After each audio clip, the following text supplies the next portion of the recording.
much, Jack. What a way to kick I don't have off anything to say. Day 2. Not a word. All right, Chance, you got a lot to... Oh, you got me. Hey, I got the prediction right, so why We'll not, ask you right? the questions this time. Thanks, Joe. I'm excited. A fantastic series, though. Game 5, a great way to kick off today, and more importantly, it keeps the storyline of eRa surviving, alive and well. The question is, though, do you now have maybe a little bit more faith than you did at the start of the day, Chance, in this eRa squad for them to potentially guarantee Stage 2? Guaranteed Stage 2? I don't know if I'd say that. A little bit more faith, certainly, because this was the big match for them. But I think overall, I've had confidence in them since like the first couple matches in the Pro League. Like, they've looked like a great team. They just have to bring it together. And this first game was a pretty solid example. They took St. Marie Hardpoint to Mindfreak, and they clutched up. And the huge thing for me on this map, it was from the winery to the parking lot hill.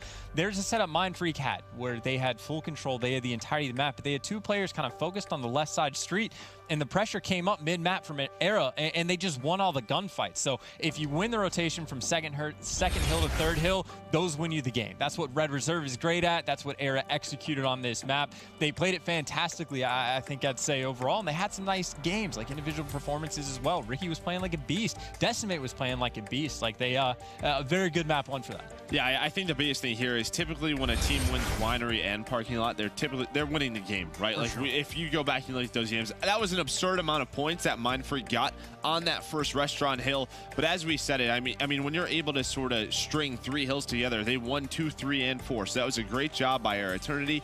Again, maybe just a slow start from Mindfreak.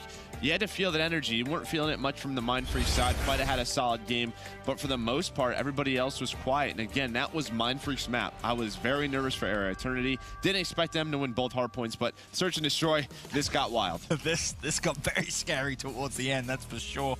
Of course, eRa, they start off well. They have a nice little lead, but to Joe's point, Chance, the way this Search and Destroy ended, it was a nail-biter. Well, I was getting kind of excited because I thought my analysis was going to be like spot on, where I was like, oh, Mindfreak, the veterans, they'll clutch up in the end, because this map happens in eRa. They do everything right at the start. Like, Farrah putting steady aim on a bar and playing inside a restaurant, I love that. Like, that's that S&D star type like expectation that we see that a lot of pros don't integrate into their game. Like, he thinks outside of the box, and he executed well until they just like lost the 5-2 comeback. And that's what I thought, that Mindfreak would just be the mentally stronger team, but obviously as the series goes on, eRa, they did a fantastic job of bouncing back as well. Obviously, you see Ricky a fair amount of times there left in sticky situations, but Joe, the question I have for you as a former champion, 12-time champion at that, we've seen eRa a fair amount of times have big leads in Search and Destroy. 5-2s, 5-3s, a 5-1 as well, and they're just not comfortable closing it out. Why is that?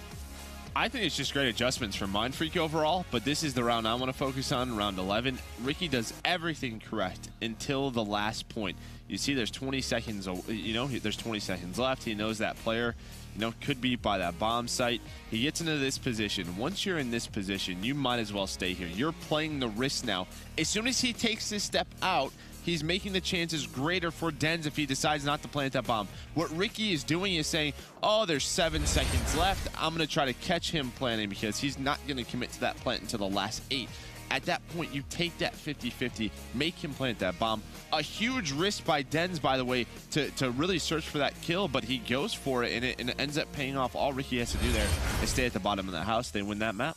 That was my question. Like, what's the higher percentage play for Dens? Because, like, 18 seconds left, if Ricky plays time and you make the play that Dens does, you lose the round and you don't even try. Like, you don't plant the bomb. So I thought the higher percentage play would be go for the plant. I think Dens made, like, the perfect hard read, but Ricky just didn't try to read him back. Like, Ricky played the round and then Dens played the map.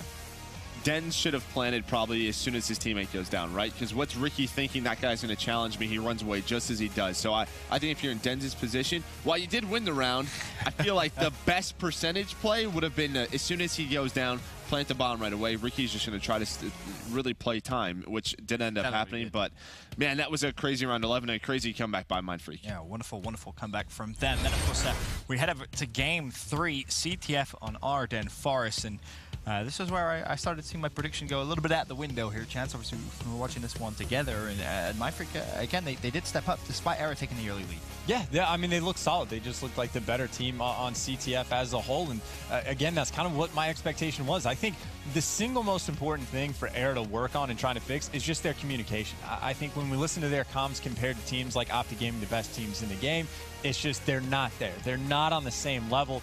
And I think that would be massive for them because especially communication in CTF, it's constantly of like, is there someone behind us? Are they overextending? Are they wrapping back? What do we need to do? What lanes do we have filled in?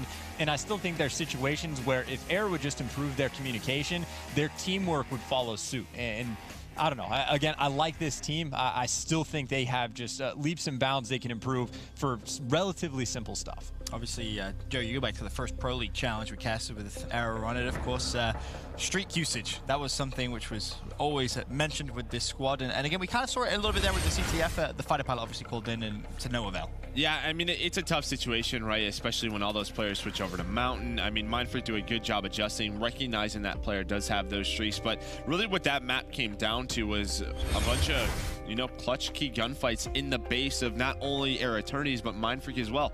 I mean, eRa Eternity was in position to stop those flies both times and get those returns to go on a counter. But Shocks and Fighter, they come up big. Dens as well. It was a great overall game, I think, at CTF for Mindfreak. They really put the pressure on eRa. Definitely did. Mindfreak, of course, at that point up 2-1 in the series. We then head over to Game 4, Hardpoint, London Docks, and eRa, they stay alive in this one. And again, towards the end of the game, Chance, eRa just had complete control. You looked at the kill feed, and it felt like, you know, for a good 30, 45 seconds, Mindfreak didn't even get a kill. Yeah, this is a choke for me, in my eyes, from Mindfreak. Both the hard points, really, I think they could have won if they just played it, I don't want to say properly or better, but if they just like get some of the kills in certain situations. Like, it came down to the Statue Hill where eRa was down by, I think, 20 points after Crane on the final set of rotations. Yep. And then Mindfreak literally just didn't get any kills anymore on the Statue Hill. The easiest hill to just quad nade something, you're just pinch in from many different directions. And the spawns were, at least at first, helping out Mindfreak as well. And then obviously eRa, fantastic job on just executing, because like it's not easy to get that many kills in a row, but Mindfreak, they could have had it in the bag, and they just gave away so many unnecessary points towards the end. And yeah, it obviously cost them. Yeah, I think sort of Mindfreak's game plan going into this was control hills 3 and 4. And I think they did a solid job at it. You know, they were rotating early. They always had control of barrel building. So I'm excited to see the box score after this clip towards this end. I mean, again, Chance hit it. I mean, they had the position that they wanted. They were controlling the last couple of hills. But then Statue, everything went eRa's way. They do rotate. Yeah, barrels. That was the game plan for Mindfreak, was to do their best to control that hill. A great job by eRa Eternity to control train, but Statue, that's the big one. They give up, you know, 60 points right there to eRa Eternity. It seems like maybe they were just trying to rotate too early to street. They did win that one, but it was just by 5 seconds. You want to see them commit to that hill time, you know, get that scrap. One of the best teams at it was always TK. They wouldn't give up those 12 to 15 seconds. They would go for it. They would win that one-on-one, and that just extends that lead. Yeah, and then not only to give up the scrap time and not contest this Statue Hill at all, they don't even like get the spawns for the next hill, right? Like, eRa has the perfect rotation after the perfect hill hold, and that can't happen. Like, Statue is such a scrappy hill that at the very least, if you're giving up time, which you shouldn't be giving up that much, you need to just have the spawn. So again, obviously eRa executed perfectly, but Mindfreak, that's just, it's a choke in my mind from them. That situation should never have happened. Even if the game gets closer towards the end, even if it's closer to a 50-50 before you move into the next, if eRa had clutched up then, fine, eRa beats them, but it's just incredibly unfortunate, the circumstances of how it ended up. Yeah, well, it ends up, of course, going to the Game 5, Ardennes Forest, Search and Destroy. And again, another crazy few rounds, of course, that we saw in the Game 5 ultimately ends up going in favor of eRa. Yeah, it definitely does. It was a great job by eRa. Again, Pharaoh, he went on a big streak. It started off well for Mindfreak. They go up 2-0, but then that swing that typically happens on Ardennes Forest does happen. It really starts with Pharaoh. You obviously talk about, you know, he goes on a big streak, he earns streaks, gets that 4-piece.